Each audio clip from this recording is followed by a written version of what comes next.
Цивил медија. Здраво, јас сум Ван Чордански.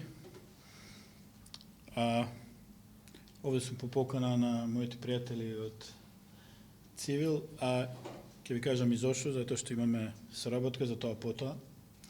Него да ве прашам нешто, дали знаете дека денес во 7:21, 19:21 часот покрај Земјата многу близко ќе помине еден астероид со големина 1 километар, кој што може, за среќа нема да не погоди, ама ако би не погодил, би направил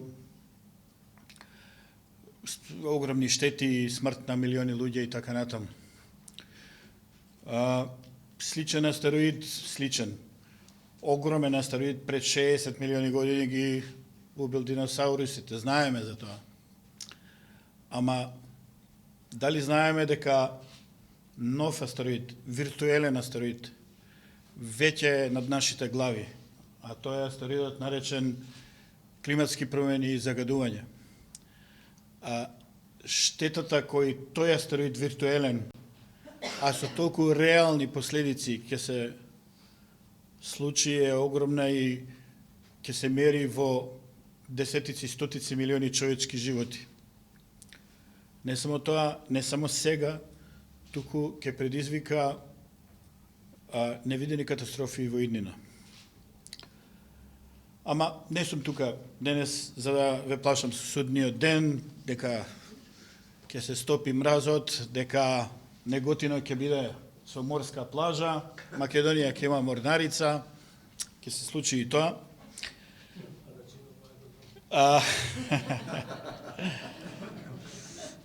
Имаше една мапа на која до Неготино стига морската одстопениот мраз на половите. Не, јас сум тука да ви кажам за една нова надеж која ја имаме и која јас ја имам. И за едно светленце на крајот на тунелот во кој сме сега сите. Тунелот на климатски промени и загадување. Тоа е генерацијата млади која што надоаѓа.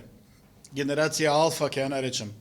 Затоа што ќе биде весник на нови промени кои што нема да можат да бидат така лесно игнорирани.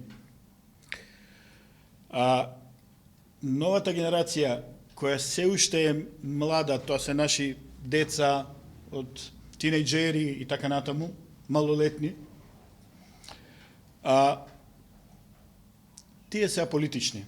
Цело време гледаат во мобилните телефони и мислиме дека немаат во нив она што треба за да го преземат светот од нас. Но тие се идните гласачи. За неколку години тие млади ќе станат гласачи. За неколку години тие млади ќе одат и ќе одлучуваат за судбината на политичарите. Ама гледањето во мобилните уреди не само што им носи забава, туку им носи и информација. Тие точно знаат што сакаат и не сакаат да дискутираат дека мора да се променат политиките. Политичарите, кои со се диносауруси ќе бидат однесени од цунами, кои што ќе го створат тие нови млади луѓе. Нивната информација нема да палат веќе приказките на политичарите, ова ќе направиме, она ќе направиме. Бидејќи тука заклучивме дека голем дел од проблемите еколошки е поради неефикасноста на политичарите. И овде и во целиот свет. Тие веќе не им палат кај тие млади приказките дека ќе направиме подобра и постара Македонија или не знам, ќе направиме нова хидроцентрала со сечење на дрва и така натаму, која ќе се соочат со тие млади луѓе, политичарите, кои што се добро информирани што се случува во светот, кои што знаат што може да се направи за заштита на околината, за прочистување на воздухот, за намалување на ефектите на глобалното затоплување, затоа што нивната информација доаѓа од еден свет кој што е смален. Интернетот го смали светот. Веќе не ни треба да прочитаме во весници или некој да ни раскаже нешто. Информацијата ни доаѓа со 100 гигабити во секунда, директно на нивните уреди доаѓа. И тие точно знаат како се бори човештвото против загадувањето во Австралија, на Јужен пол, на Северен пол или било каде на планетата. А таа информација тие ќе употребат кога ќе треба да станат и да гласаат за одредени политики и да бидат гласачи. Информацијата е крал. Информацијата е таа, јас сум IT професионалец веќе на 30 и многу години. Знам добро што значи информација. Информацијата е крал. Информацијата владее со светот и денеска, а допрво ќе владее. Денешно општество во кое живееме е MS-DOS, не знам дали знаете, Windows 7.0, стара верзија. Нешто што веќе не функционира како што треба. Мора да измислиме нова верзија, да направиме. Младите ќе ја донесат таа нова верзија, бидејќи ќе бидат добро информирани и знаат што сакаат. Денеска младите, еве јас гледам од мои пријатели, еве и внуци имам и така натаму, не сака возачка дозвола. Не сака. Зошто ми е? Ќе се возам со автобус, им се менува начинот живење, ние не излегуваме од коли, прв сум јас виновен, ама тоа е. Таков е начинот на кој ние функционираме.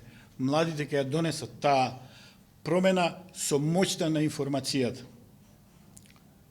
Сега, ако би зборуваме за една информација, за информирање на граѓаните, сакам тука да направам да искористам можноста на ова мое обраќање, да направам една премиерна промоција на еден проект во кој сум јас еден од вклучените, заедно со моите колеги. И би сакал да ви раскажам нешто за него, бидејќи е точно поврзан со ова што го зборував и со информацијата. Проектот се вика Екомонитор. Екомонитор е проект делумно финансиран од Фондот за иновации, делумно, затоа што и мојата компанија учествува со одреден процент голем во развојот.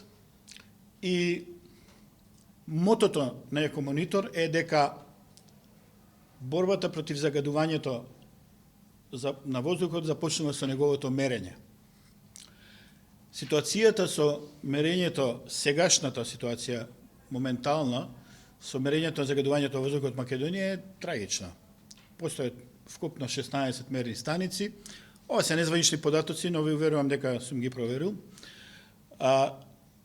Значи, оставам можност малку негде да сгрешам, од кои 6 не работат, а другите се распоредени во главном низ во Скопје и во западниот дел од Македонија. Во Источна Македонија, цела Источна Македонија, лево од Вардар, има само една мерна станица во Кочани. Што е уште по-тажно, јас, ако сум информатичар, научив како функционираат мерните уреди за мерење загадување на воздухот. Тие не функционираат, не можете да измерите PM, particle meters, тоа е прашина во воздухот, на повеќе од 300-400 метри во околина. Што значи, кога ќе прочитате дека во, не знам, општина Карпош е загадувањето XY 10 пати над дозволеното, тоа значи дека не некоја точка е. На друго место може да биде 20 пати повисоко или пониско. Значи, катастрофална е ситуацијата и постои уште еден проблем со мерењето на квалитетот на воздухот. Граѓаните воглавно не им веруваат на уредите. Делумно и основано, освен стандардното не верувам на држава, но воглавно има и техничка причина. Уредите се набавени 2001, некоја помош јапонска, не е битно, и од тогаш наму не се ниеднаш сервисирани, ниту калибрирани. Појма немаме дали се точни. Имавме лани слична катастрофа во Прилеп, каде што се измери загадување од 1700 единици, каде што е дозволено 35 единици. На прашина,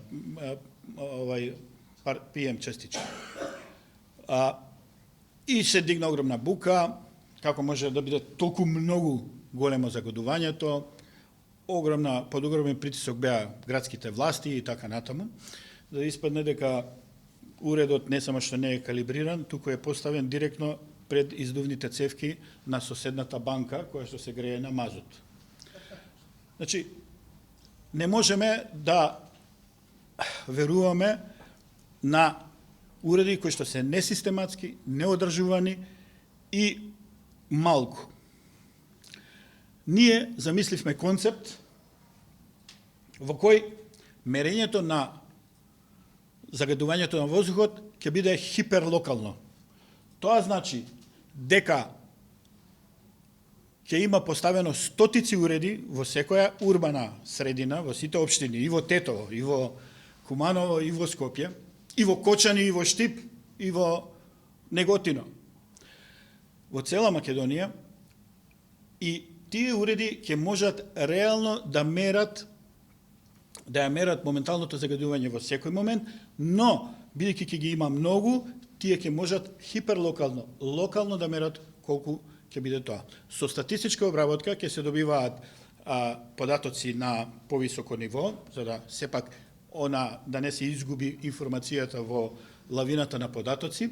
Ние имаме веќе договор и веќе имаме екипа со Финки, професори од Финки, кои што се експерти за статистичка обработка, каде што тие податоци ќе бидат статистички обработувани и презентирани на јавноста. Идејата е сите податоци бесплатно и потполно да бидат достапни на граѓаните на Македонија. Без остаток. Тоа значи дека ќе бидат достапни на вебсайт, на мобилни уреди, како статистички обработени, но и во изворен формат, онака како што се преземени од стотиците сензори, ќе бидат достапни до научната јавност, бидејќи тоа треба сепак да го употребува некој што знае што гледа. Со тоа ќе се постигне низ таа една мрежа, ако ја погледнете оваа слика и го има на видеото, е точно тоа, таа една мрежа на сензори, кои што во одредени интервали од неколку минути ќе ги испраќаат податоците до централните сервери и не можевте да најдеме македонската верзија сега во моментов, па вие прикажувам англиската верзија на спотот, ама ќе разберете, имаме и македонска верзија. Значи, ќе мериме гасови, притисоци, влажност, температура се разбира, ќе мериме ПМ честички, ќе мериме на одредени атмосферски други, УВ радијација, амбиентални звуци. Значи, загадувањето не е само со честички, туку и звучно. Вие во центарот на Скопје не може да поминете од бука, не може да се мисли. И така натаму. Со овој проект Македонија ќе дојде и ќе избие во регионот на најдобро опремените држави со технолошки опремени држави во поглед на ова мерење на загадување на воздухот. Но ова, ќе ви кажам дека и не е најбитната работа. Светиот грал на овие системи за мерење загадувањето не е само мерењето на моменталното загадување, туку прогноза на загадувањето. Тоа е светиот грал. Таму ние професорите со кои соработуваме ги тераме да одат. Идејата е дека ние после известно време со соодветни историски податоци ќе можеме да предвидиме во одреден ден на годината какво ќе биде загадувањето. Зашто е тоа битно? Затоа што досега властите реагираат реактивно на загадувањето. Значи, има загадување, денеска, утре децата не одат во училиште. Или, не знам, ќе се возат сите со градски сообраќај и така натаму. Додека во овој случај, кога ќе имаат прогноза, тоа вие како да знаете дека ќе видите на прогноза дека ќе врне, па ќе си земете чадор.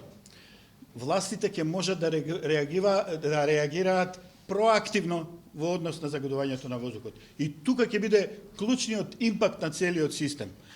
Така ќе се спасат животи, здравје на граѓаните Затоа што ние ќе можеме да знаеме што ќе може да се случи. Секако, ќе треба известно време да помине, системот се стабилизира и да се искалибрира, меѓутоа, тоа е она кон кое целиме, прогноза на загадувањето. Со тоа ќе се овозможи подобра реакција на властите, на оние кои што се одговорни, властите, кои ќе кажам, не се само властите, на сите што се одговорни. Уште нешто, овој систем, бидејќи е хиперлокален, тоа значи дека ние ќе можеме да ставиме сензори кои што се на ниво на улица.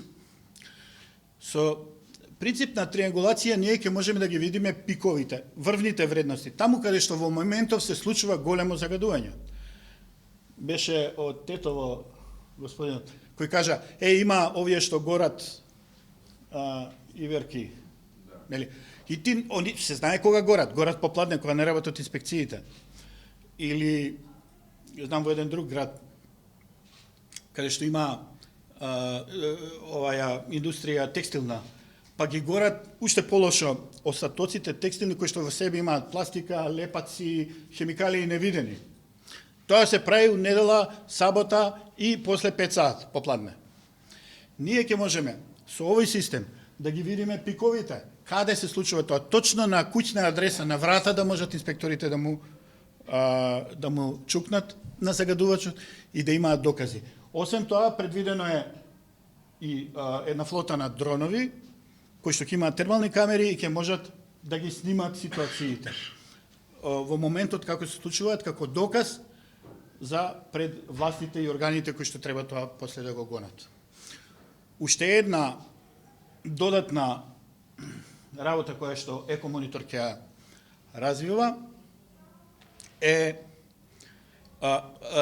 систем за рана дојава на шумски пожари, значи кои што ќе бидат сензори, тоа е висока технологија комбинирана од многу високи поединечни компоненти кои што бидат поставени низ планините македонски, а веќе имаме побарување од околината, од околните држави, и кои што ќе можат да пријават кога ќе се случи пожар, ама кога ќе биде уште во зародиш. Затоа што ние кога ќе увидиме чадот на планината, веќе отишле 2000 хектари шума. Мислам, тоа е доцна. И тоа предвидува централна просторија за мониторинг и така натаму, но тоа е следниот чекор. Екомонитор во моментов е излезен од R&D фазата, значи истражување и развој. Веќе ги имаме првите уреди, кои што ќе бидат поставени во неколку... Главни консументи би требало да бидат општините, бидејќи општините, локалната самоуправа по правило и најдобро знае каде треба да се постават тие уреди и таа да се грижи за сопствените граѓани. Централната власт секако дека треба, но овие се поблиску до граѓаните. Ние веќе ќе поставиме неколку пилот општини имаме договорено. Се надам дека тоа се ќе се оствари и негде во средината ноември ќе имаме и званичната, ова е предпремиерно само, званичната презентација на проектот. Веројатно во првите општини ќе биде Прилеп, ќе биде Тетово, Карпош општина, иако од Карпош немам нешто известување. Но, јас мислам дека кога ќе видат какви се можностите на проектот, ние многу брзо ќе дојдеме во ситуација да можеме да ги задоволиме сите побарувања. Инаку проектот е замислен и регионално, зашто да не е и европски, зашто да не е и светски, ама барем регионално, бидејќи веќе имаме заинтересирани организации од Србија, од Грција, од Босна. Мислам дека и во Бугарија, следната недела ќе одам. Една од работите кои што сакам да ги напомнаме, дека имаме одлична соработка со Green Civil, бидејќи овој проект е компонента, се состои од неколку компоненти, од кои една од најважните е граѓанската компонента, другата е државната, технолошката, тоа се тие компоненти кои што го творат проектот. Екомонитор, која ќе започне со полно работење, ќе биде социјално одговорна компанија, во смисол ќе биде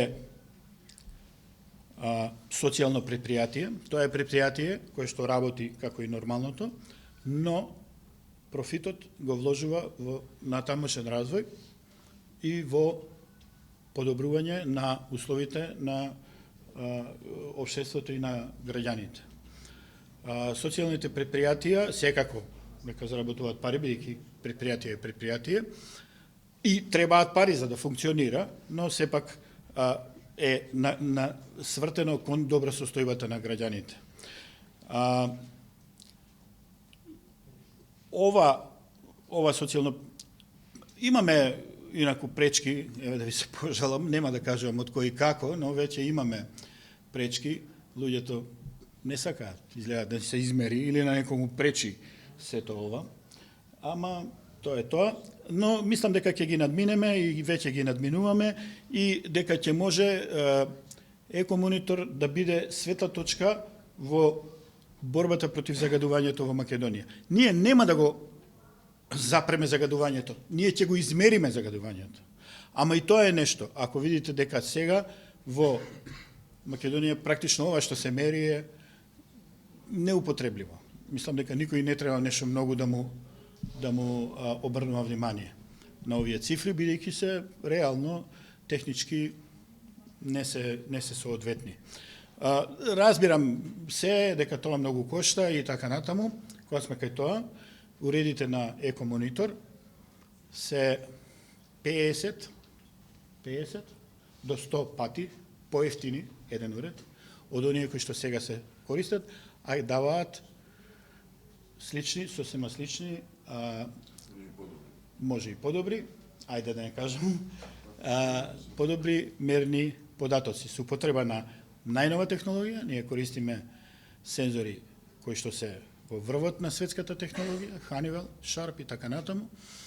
Таму не се штеди и тие податоци што ќе ги добиваме, ќе бидат поевтини, и тоа 100 пати поевтини. Просечна станица сега е 250.000 евра. Нашите, ајде да кажем, 2.500 евра.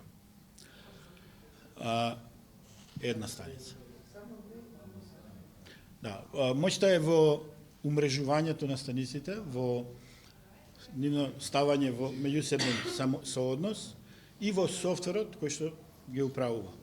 Така што нивните можни недостатоци, софтверот знае да ги, да не ве замарам со технологија, знае да ги исправи. Јас толку би имал да кажам. Ако имате некои прашање, повелете. Еве, имаме убава оваква анимација, како тоа изгледа. И многу близко сме, веќе имаме тест уреди, веќе имаме и сајт, ама не би сакал за сега за тоа да...